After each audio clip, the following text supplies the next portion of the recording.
Assalamualaikum warahmatullahi wabarakatuh. Berjumpa lagi bersama saya di AA Edukasi. Pada video kali ini kita akan sama-sama mempelajari materi pendidikan Pancasila dan kewarganegaraan, khususnya untuk kelas 7 tingkat SLTP sederajat. Pada video kali ini kita akan belajar pada bab 5 dalam submateri kerjasama dalam berbagai bidang kehidupan. Di antaranya kehidupan sosial politik, ekonomi, pertahanan dan keamanan negara, dan umat beragama. Bagi kamu yang baru bergabung dengan AA Edukasi, mari sama-sama kita support channel ini dengan mengklik like, share, subscribe, and comment jika ada yang ingin ditanyakan. Dan jangan lupa untuk kalian selalu mengaktifkan notifikasi loncengnya agar kalian tidak ketinggalan video-video terbaru dari kami.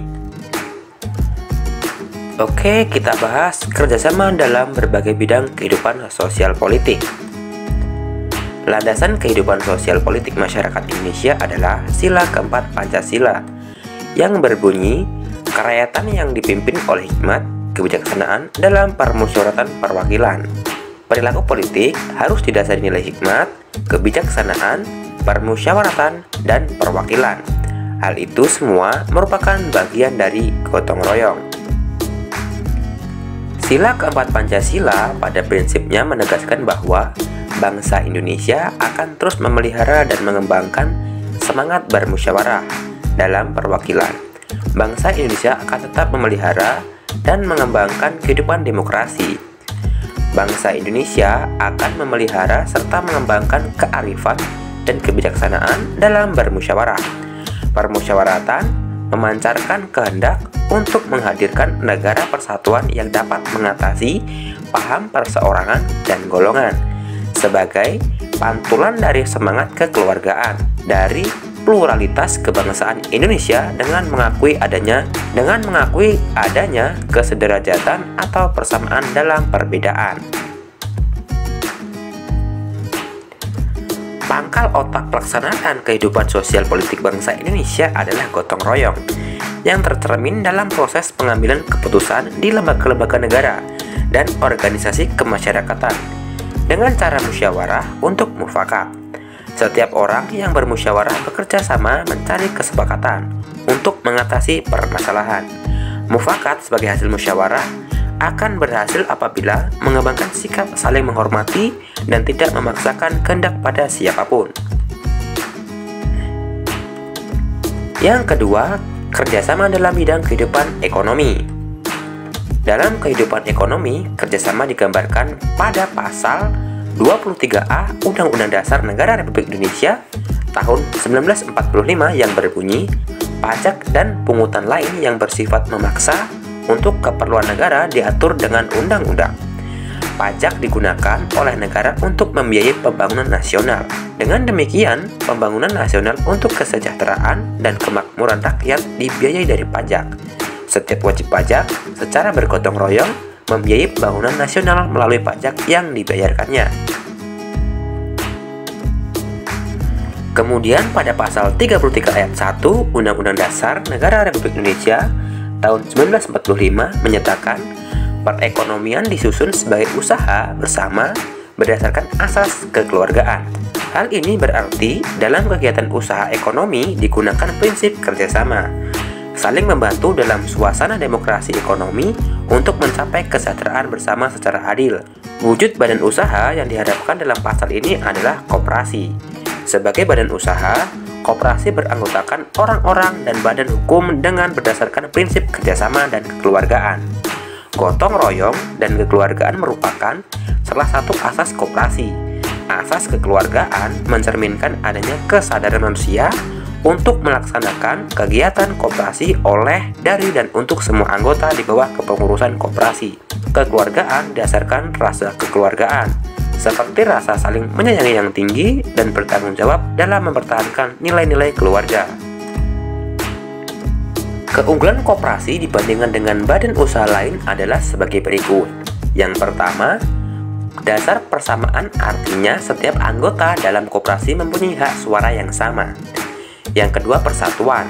Artinya, dalam koperasi setiap orang dapat diterima menjadi anggota tanpa membeda-bedakan suku bangsa dan jenis kelamin.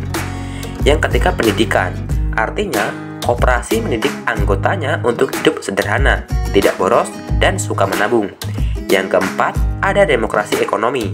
Artinya, imbalan jasa yang disesuaikan dengan jasa masing-masing anggota berdasarkan keuntungan yang diperoleh. Yang keenam, demokrasi kooperatif. Artinya, koperasi dibentuk oleh para anggota, dijalankan oleh anggota, dan hasilnya untuk kepentingan anggota. Berdasarkan keunggulan ini, koperasi sangat baik dikembangkan dengan sungguh-sungguh, jujur, dan baik. Pernyataan ini dikemukakan oleh Muhammad Hatta pada pasal 33 ayat 1 Undang-Undang Dasar Negara Republik Indonesia tahun 1945 yang merupakan soko guru sistem perekonomian di Indonesia. Yang ketiga, ada kerjasama dalam bidang kehidupan pertahanan dan keamanan negara.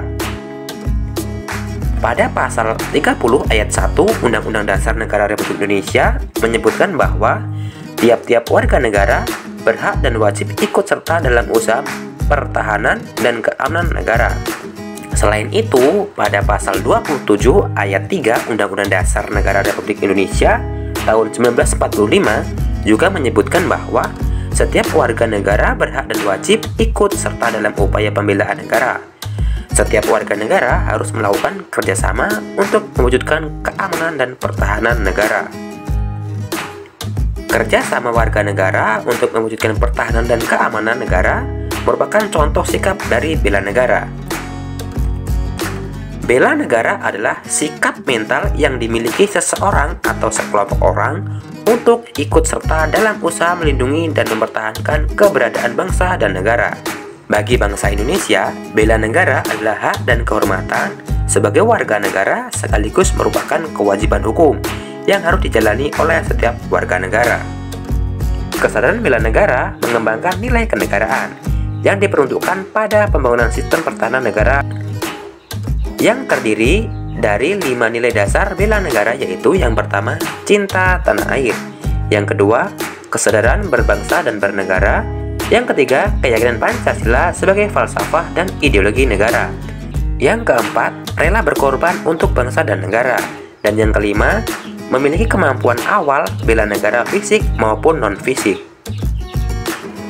Yang keempat, kerjasama antar umat beragama. Pada pasal 29 ayat 2 Undang-Undang Dasar Negara Republik Indonesia tahun 1945 yang berbunyi, negara menjamin kemerdekaan tiap-tiap penduduk untuk memeluk agamanya masing-masing dan beribadat menurut agama dan kepercayaan itu. Ketentuan pasal tersebut mengandung pengertian adanya jaminan negara atas hak kebebasan penduduk untuk memeluk agama dan beribadah menurut agama yang dianutnya. Kerjasama antar umat beragama dalam berbagai bidang kehidupan dilakukan untuk mewujudkan kerukunan hidup. Meskipun demikian, kerjasama antar umat beragama bukan dalam hal keyakinan agama. Hal ini lebih pada upaya menciptakan kerukunan hidup antar pemeluk agama dengan mengembangkan sikap saling hormat, menghormati, dan toleransi. Kerjasama antar umat beragama ditandai dengan adanya sikap-sikap sebagai berikut. Yang pertama, saling menghormati umat seagama dan berbeda agama. Yang kedua, saling menghormati lembaga keagamaan yang seagama dan berbeda agama. Yang ketiga, sikap saling menghormati hak dan kewajiban umat beragama. Dengan demikian, ketentuan pasal tersebut mengandung pengertian adanya jaminan negara atas hak kebebasan penduduk untuk memeluk agama dan beribadah menurut agama yang dianutnya. Dalam mengembangkan sikap kerjasama di berbagai bidang kehidupan masyarakat, setiap warga negara harus menghindari sikap tidak terpuji, seperti di bawah ini. Yang pertama, sikap fanatik sempit, yaitu sifat yang merasa diri sendiri paling benar. Yang kedua, sifat individualis, yaitu sifat yang lebih mendahulukan kepentingan sendiri. Yang ketiga, sikap eksklusivisme, yaitu sikap selalu memisahkan diri dari kehidupan sosial di masyarakat karena adanya jurang pemisah akibat perbedaan suku bangsa adat istiadat, agama, dan bahasa daerah. Yang keempat, sikap primordialisme, yaitu perasaan kesukaan yang berlebihan. Kerjasama dalam kehidupan masyarakat, berbangsa dan bernegara akan terwujud apabila setiap anggota masyarakat dapat mengembangkan sikap saling menghormati, saling menghargai antar suku, agama, ras, dan antar golongan. Nah, demikian materi yang dapat saya sampaikan. Minta maaf jika ada kesalahan kata. Saya akhiri. Wassalamualaikum warahmatullahi wabarakatuh.